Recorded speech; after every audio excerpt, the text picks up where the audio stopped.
Ağzıma gələni deyəcəm ona. Lazım deyildi mən olar. Bəlkə hər işdə xeyir var dedikləri elə budur. Hə? Ay qız, nə xeyir var bu işdə? Rəfiqəvin xoşbəxtliyi sizi birləşdirən deyir. Nazlı mən Sən Allah, çəkil.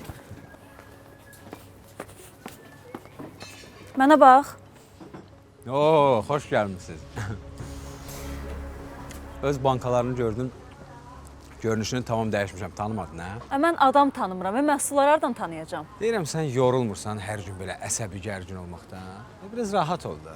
Görsən, həyat gözəldir, biraz rahat ol. Bəs sən belə ikiyüzlü olmaqdan yorulmursan? Hə? Bax, görürsən, həm mənim dükanıma gəlir, həm də ağzından çıxanı deyir. Xanımsan, xətrinə dəymək istəmirəm, amma çizgini aşma. Birincisi o əlivi aşağı sal. İkincisi də sən bilə-bilə ki, bu dükan mənimdir, gəlib burada yer açmısan.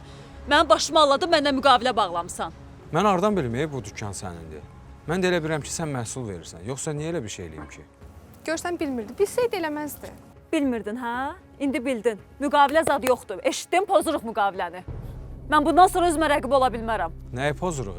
Təzə-təzə müştəri gəlir. Mənim mallarım satılıb qutarandan sonra nə edəcəm mən, hə? A, mənə dəxli yoxdur. Sənin malın satılır, müştərin gəlir. Deyirəm sənə ki, müqaviləni pozuruq. Eşitdin? Bax, sənə bir şey deyim. Getməyə hara gedirsən? Hə. Sən əsəbini qırağa qoyub, bir sakit olsan, sakit beyinlə düşünsən, özün görəcəksən ki, həqiqətən bu bizim işimizin inkişafına xeyirdir. Boş-boş danışma. Nə inkişaf, nə xeyir? Xəstə. Sən də gəl də. Ca.